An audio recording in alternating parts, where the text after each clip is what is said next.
So today I went for a peruse down the Walmart toy aisle, and what did I stumble across but this DC Comics Multiverse Justice League Batman figure. And you'll notice that this one is not the one in the tactical suit, which is fine by me because I really am not a fan of that tactical suit.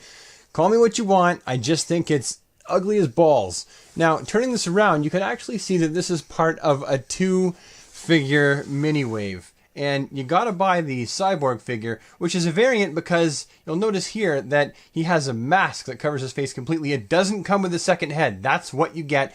But you gotta get the mini wave if you want to get these little mother boxes. When I open the package, you'll see that Batman comes with all 3 mother boxes, but only half of them, and Cyborg will come with the other half. So let's just open him up. So for today, I'm going to be using my trusty X-Acto blade to cut along the tape line. Remember, people, when using sharp objects, always to be very careful because fingers are very important, or so I've heard. Pull them out of the box, toss that, ain't nobody need that. And you can see the Batman comes here with both pieces of the mother box and the figure himself. So let's get all this stuff out of the package, shall we? 1, 2, 3. This one's got the elastic stuck to it. Get off. Come on out, bats. So out of the package, you can see we get all 3 of these little tiny halves of the mother box. You got this like goldish looking one with a strange looking design on it. You got this here darker looking one with another strange looking design on it. And then you've also got this one right here with another strange looking design. These 2 for some reason are reminiscent to me of the Pandora's boxes in Hellraiser. And let's not forget the Batman figure itself, which in my opinion is likely going to be my definitive 6-inch scale Mattel Batfleck action figure, because the face sculpt, for one, just looks light years better than anything we got for Batman v Superman. They looked hideous. And this looks pretty good, actually. All the proportions are there. I mean, it just looks right. And then also I prefer the color scheme of this Batman to anything we've gotten so far. This just really looks good. Now the actual body itself, not the cowl, the gloves, the boots, and the bat, but the rest of the bodysuit actually has a slightly metallic, shiny gray, which I think works out really, really nicely. Now this Batman does sport a cloth goods cape as well. Mine got a little bit crunched in the package. Maybe that's a bit of an oversight on Mattel's part, but I could probably heat this up with, blow dryer lightly and just kind of let it relax back into shape. But I just want to point out that the actual cape itself is shiny on the outside, matches the cowl and the neck piece. And when you turn it around and look at the inside of the cape, it's actually darker. It's like a matte black, which is a neat little effect. They've got shiny on the one side, matte on the other.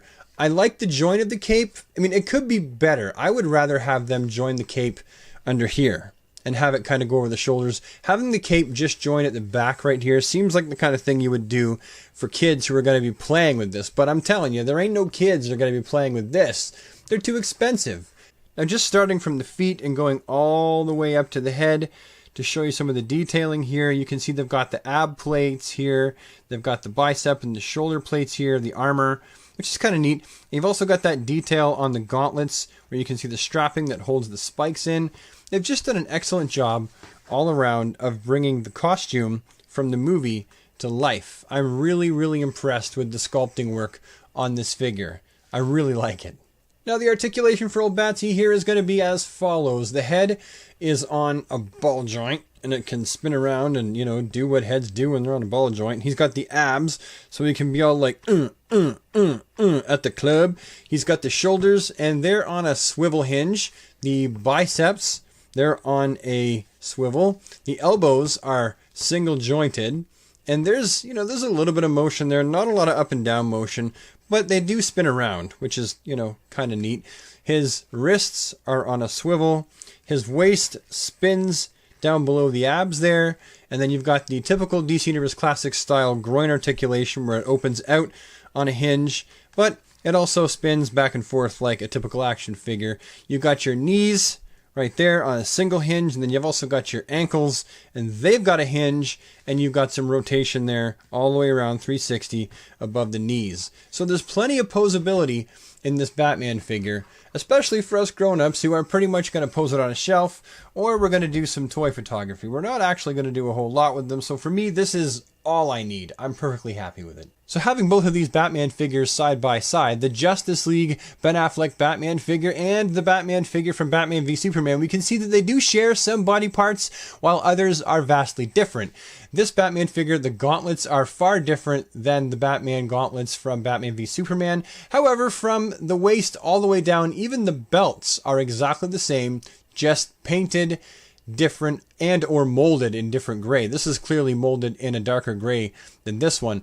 From the waist up, they're different as far as the torso goes. They both have a different ab section and they both have a different chest section and bat emblem. So they're different in that regard, as well as in the biceps, the forearms, and in the shoulders. They're different completely on both figures.